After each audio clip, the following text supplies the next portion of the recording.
Hi there. Thanks for being with us today. My name is Renee Fry. I'm the Executive Director of OpenSky Policy Institute, and I have the pleasure of having Dr. Mike Leachman with the Center on Budget and Policy Priorities with me today. He is the Vice President for State Fiscal Policy. Dr. Leachman, thank you for being here to help us better understand the American Rescue Plan. Well, thank you, Renee. So can you start by just giving us a big picture overview of the American Rescue Plan and what's in that? Sure. Well, the rescue plan includes, as many people know, direct payments to individuals. It also includes an extension of enhanced unemployment benefits for jobless workers. It includes assistance for housing, health, food assistance. There's funding for states and localities, and there's some funding for schools and higher education institutions, among other provisions. Great. So the state of Nebraska is estimated to receive approximately $976 million plus $128 million for state capital projects. And then Nebraska localities are estimated to receive $667 million. How can the state use this funds, and is there anything that they can't use it for? Yeah, there are four purposes laid out in the Act. The first is that states and localities can use the funding for COVID costs, for fighting COVID and its economic effects. The state can also use it to make up for revenue losses, and it can be used for premium pay for essential workers and for infrastructure investments in broadband, water, and sewer infrastructure projects. So, excuse me, and on what it can't be used for, it can't be used to make a deposit into a pension fund, and it can't be used for tax cuts, for net tax cuts. So let's talk about that a little bit more, because the Nebraska legislature has several tax cut provisions that have made it out of committee, and one in particular is on the second round of debate in the Nebraska legislature, which would provide a tax cut for on military retirement income. So what would your advice be to lawmakers as they are talking about these tax cut provisions in the Nebraska legislature? Good question. One is to be aware that there will be Treasury guidance coming that will explain how states should think about the net tax cut provision. So that guidance will be really crucial in understanding how the administration is going to enforce the act.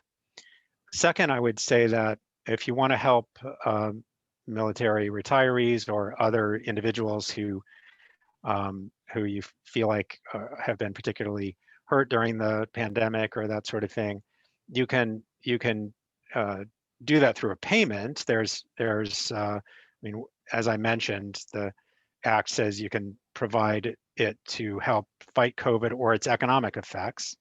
And so there's been many people who've been hurt by the economic effects of COVID. That's one way to think about it. Another way to think about it is that if you want to do a tax cut and you raise other taxes to pay for that tax cut, then there's no net tax change. And so that seems like it pretty clearly wouldn't run afoul of the provision. Again, we'll have to see what the Treasury guidance says, but that seems, the law says it's a net tax reduction that potentially runs afoul of the rule. But then if you don't do any of those things, then you could potentially lose an equivalent amount. You can still do tax cuts, but you could potentially lose an equivalent amount of federal aid. So what if we're using surplus dollars and not the federal, the American Rescue Plan dollars? What if we're using surplus general fund dollars to pay for that tax cut? Will that end up, or could that end up in requiring a repayment of federal funds? Well, it's not clear how Treasury guidance, how they'll think about that.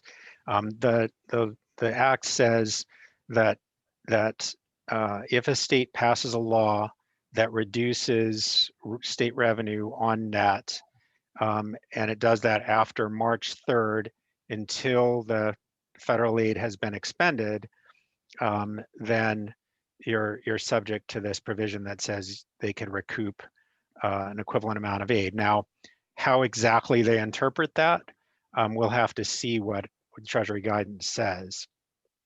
Okay, so it sounds like the state has a couple of options. So we could cut taxes and raise revenue to pay for that. That would be perfectly fine. We could do direct payments to individuals. That would be perfectly allowable. The gray areas, if we cut taxes now without new revenue offset, that could potentially, even if using surplus funds, could potentially require a repayment of some federal funds. Am I understanding that correct? Yeah, that is potentially true. I mean, all of this will need Treasury guidance to really understand how the administration is going to think about this. Um, but yes, it is potentially the case that that if you're passing a law now, or in the next couple of months, and that law change reduces your state's revenue because of a tax change, then you could be subject to the recoupment requirement. And when do you expect Treasury to have that guidance for us? Well, I would expect it no later than roughly 60 days from now. The act requires that Treasury send the money to states within 60 days of receiving a certification letter from the state that says the state will follow the rules. And so I expect states to do that quickly, and then the Treasury will have 60 days to get the money out. And I expect them to want to deliver the guidance before they get the money out. And so that's the outside, and we'll have to see. It may be sooner than that. We'll just have to see. All right. Well, thanks so much for talking with us today. We really appreciate your insight on that. And thanks to those of you who joined us today. Thank you, Take Renee. care. Bye.